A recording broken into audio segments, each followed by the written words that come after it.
As Allied troops took the beaches of Normandy in the early hours of June 6, 1944, they faced stiff resistance from German forces. Despite fierce fighting, by nightfall, the Allied forces had successfully established a beachhead and had landed more than 100,000 soldiers on the shores of France. This was the beginning of the end for Nazi Germany, but this almost didn't happen. In fact, there were 3 secret weapons that ensured that D-Day would be a resounding success. And if it wasn't for these secret weapons, then maybe the Allied invasion of Europe would have failed before it even began. The first weapon was one that nobody even knew existed. You see, Operation Neptune, the naval component of D-Day, involved coordinating the largest amphibious invasion in history. At its heart was a massive deception plan aimed at convincing the Germans that the real invasion would occur further down the French coast. It was called Operation Fortitude, and its main element was a fake army group consisting of thousands of inflatable tanks, trucks, jeeps, guns, ammunition dumps, even fake POW camps, all placed around Kent in southern England. There were 26 fake divisions and even an entire fake British Corps headquarters complete with realistic command and control communications. This entire phantom force, complete with fake uniforms and equipment, was known as the Ghost Army. Its sole purpose was to convince the Germans that the British were going to invade at Pas-de-Calais. This would not only divert German troops from Normandy, but also allow for the real Allied invasion to catch the Germans off guard. Even Hitler himself was convinced that the real attack would be at Pas-de-Calais, which is why he pulled 24 of his elite panzer divisions from Normandy to defend this area. This left just 2 panzer divisions to stop the Allied invasion at Normandy. But Operation Fortitude was just the tip of the iceberg. There was another secret weapon being deployed on the morning of June 6 that was even more important. And this weapon was one that the Allied soldiers carried right alongside their rifles. You see, the Allied soldiers weren't just fighting against German soldiers who were trained to fight to the death, but they were also fighting against fear itself. There were few, if any, situations in human history where so many soldiers from so many countries had to work together to complete such a dangerous mission. It was crucial that these soldiers had a way to calm their nerves when faced with the horrors of war. And that's where this next secret weapon came in. As the Allied troops prepared to storm the beaches of Normandy, they did so with a copy of the Bible in their barracks. It might sound crazy today, but back in World War II, chaplains were an integral part of every unit. And the pocket-sized New Testament that each soldier received wasn't just a religious text, it was a psychological tool. It provided comfort and hope in the darkest of times and gave soldiers the courage to face the enemy. In fact, the chaplains didn't just hand out Bibles. They also performed an act that would have been unthinkable just a few years earlier, laying hands on wounded soldiers and actually praying for their swift recovery. This practice was seen as a form of divine healing and was a way of giving soldiers hope in the midst of despair. One soldier wrote home, "The chaplain said a prayer over me and laid hands on me. What effect this will have, I don't know, but I feel better for having received it."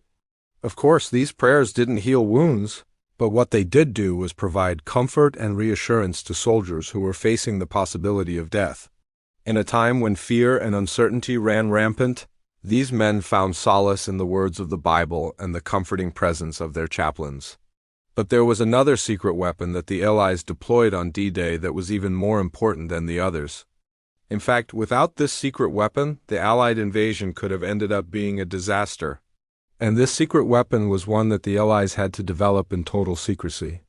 You see, storming a beach is one thing, but the real challenge was holding the beach and allowing reinforcements and supplies to come ashore.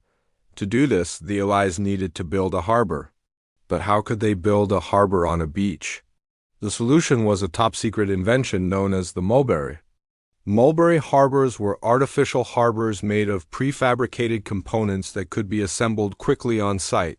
They consisted of interlocking steel sheet piles that were driven into the seabed, forming a breakwater that created a sheltered area for ships to unload cargo.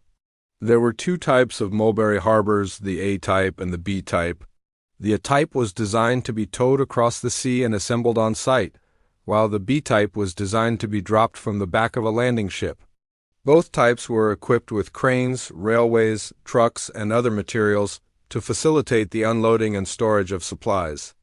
The Allies planned to deploy 4 Mulberry harbors during the invasion, 3 of which would be used for unloading troops and supplies, and 1 of which would serve as a repair and maintenance facility. These harbors were the key to ensuring that the Allies could establish a solid beachhead in Normandy and prevent their troops from being stranded without supplies or reinforcements. In total secrecy, the British began building the first Mulberry Harbor in early 1943 under the direction of Major General John Burgoyne and a team of engineers. By February 1944, the first prototype was complete and undergoing tests in the Bristol Channel. Meanwhile, the Americans were working on their own version of the Mulberry Harbor, which they called the Magsaysay Harbor.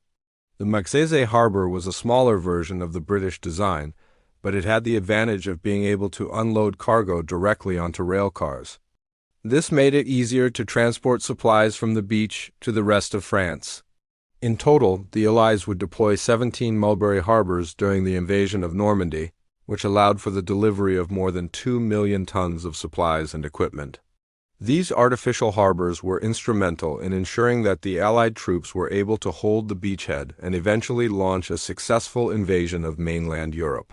It was a daring and innovative solution to a seemingly impossible problem, and it remains a testament to the ingenuity and determination of the Allied forces during World War II. These secret weapons were key to ensuring that D-Day would be a resounding success, but they were also a reflection of the larger Allied strategy of winning the war through innovation, collaboration, and sheer determination. So what can we learn from the secret weapons used on D-Day? Firstly, sometimes the best way to defeat your enemy is not through brute force, but through deception. Operation Fortitude was a brilliant example of this. By creating a fake army and deceiving the Germans into thinking that the real invasion would be elsewhere, the Allies were able to catch the Germans off guard and achieve a major victory. Secondly, even in the darkest of times, it's important to have faith in yourself and your allies.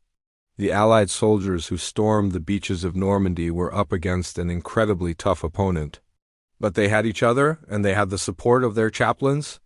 This sense of camaraderie and belief in the common mission helped them to overcome their fear and succeed. Finally, it's important to be prepared and innovative in the face of challenges. The Allies knew that the beaches of Normandy would be heavily defended by the Germans. So they came up with creative solutions like the Mulberry harbors to ensure that they could hold the beach and provide supplies to their troops. Overall, D-Day was a remarkable feat of strategy, bravery, and innovation. And the secret weapons used by the Allies are a testament to the lengths to which they went to achieve victory. These weapons not only helped to secure a vital beachhead in France, but also paved the way for the eventual liberation of Western Europe from Nazi control. As we remember the sacrifices made by the brave men and women who fought on D-Day, let us also take a moment to appreciate the ingenuity and determination that made it possible. That's all for today. Thanks for watching and see you next time.